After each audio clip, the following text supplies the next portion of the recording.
upcoming legislation for all California landlords and tenants. Hey there, Christian Walsh, Coldwell Banker Wire Associates. We specialize in multifamily, single-family leasing in Orange County, lovely Orange County, California. And we are here to talk about legislation. I know, super exciting topic. But I'm going to tell you, in the land of milk and honey known as California, it is not easy to be a landlord. And there's some stuff coming down the pike that's going to make it even tougher. So, first things first, AB 1482, which is the Tenant Protection Act of 2019. This is one I've waxed poetic on many videos about, and I encourage you to go visit that content because there's some very important deadlines coming up on July 1st and August 1st. And in fact, for landlords who have exempt properties, if you don't act before those deadlines, you're going to lose those exemptions. So that is a very important update on current legislation. Now let's talk about some of the stuff that's coming statewide.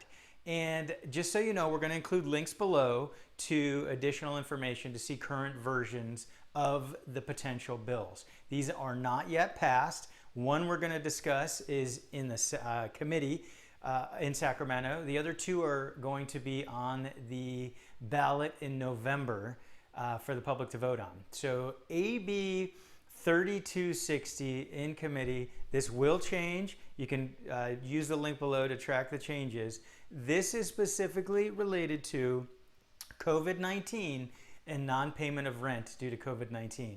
And this is going to be a real game changer. Essentially what this bill states in its current form is that if a tenant is unable to pay rent due to COVID-19 or any time within 90 days after the state of emergency is lifted, the landlord is not going to be able to do certain things. And these are the certain things the landlord can't do.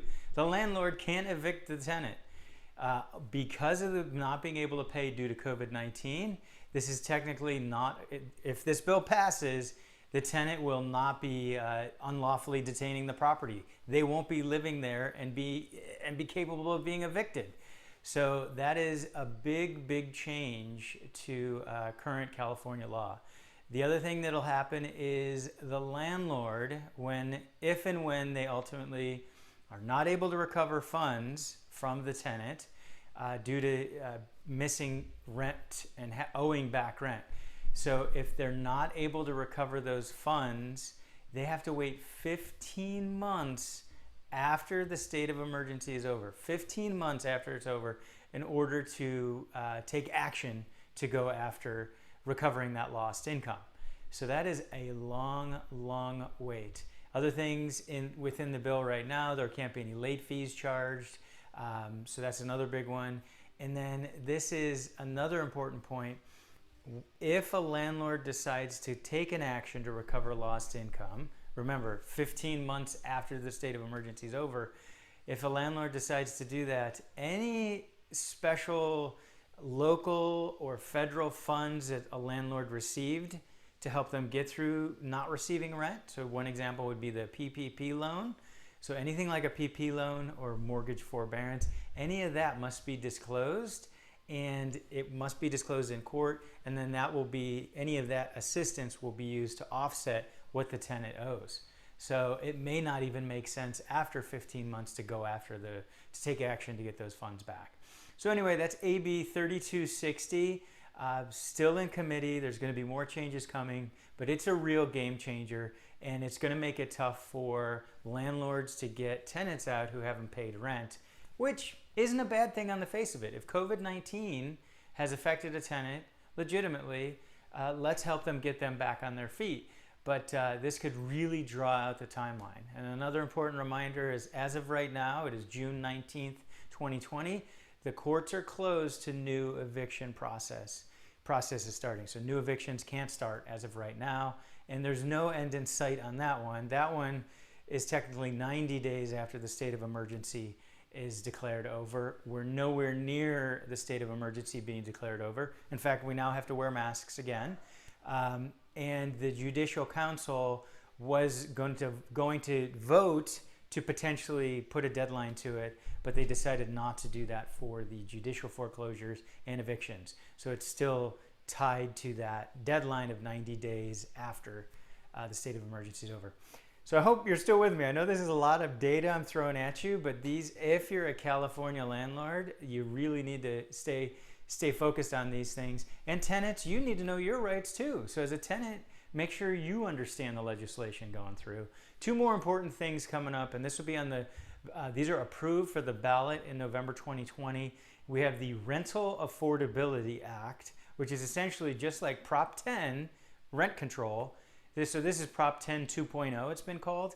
And what this seeks to do is just like Prop 10, eliminate any of the protections we have with Costa-Hawkins, which there are protections for landlords in there related to rent control. So this is going to pull back Costa-Hawkins, and this will then allow local municipalities to put in place more stringent rent control measures. So a lot of landlords are going to be against this one. It was defeated before, and we'll see if it's defeated again, but it's going to be on there in November. Then the second big one for all property owners to know is the California Schools and Local Communities Funding Act. And what this is going to do is this is going to start to chip away at the untouchable Prop 13. So in the state of California, most of you know Prop 13 sets your property tax assessment based on when you acquire a piece of real estate, and it can increase slightly over time. But it gets very quickly, if you own real estate long enough, you'll find that your property tax basis is much lower because values have risen dramatically. So what this bill is going to do is it's going to chip away at Prop 13 for commercial and industrial properties, not multifamily or residential. But it's going to basically reassess property tax rates at the current value. So a bunch of tax bills are going to go up for a lot of commercial and industrial property owners.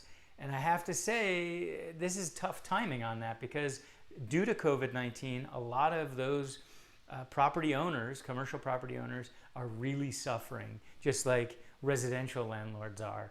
They haven't been able to collect their rent. So we'll see. Maybe it'll be pulled off the ballot in November if there's just not enough support due to COVID-19 and what's happened to businesses, but it could end up on there as well. So anyway, just keeping you in the loop on upcoming legislation. Hope this isn't bad news on a Friday. Don't mean to deliver bad news.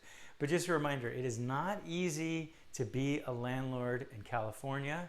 So that's why you need a professional to be there to help you from beginning to end. So make sure you reach out to a professional. Make sure you have the right legal support and support from a real estate broker like me who's going to help you do the right thing and optimize values. Or you may decide, like I've talked to several clients, it's time to get your money out of California. We can help you do that with a 1031 exchange, of course. So anyway, reach out, send your questions, leave your questions and comments below. Also feel free to DM us, email us, text us your questions. Please be sure to subscribe on all our channels and we'll keep the content coming. Thanks so much. Christian Walsh, Coldwell Banker Wire Associates. Talk to you soon.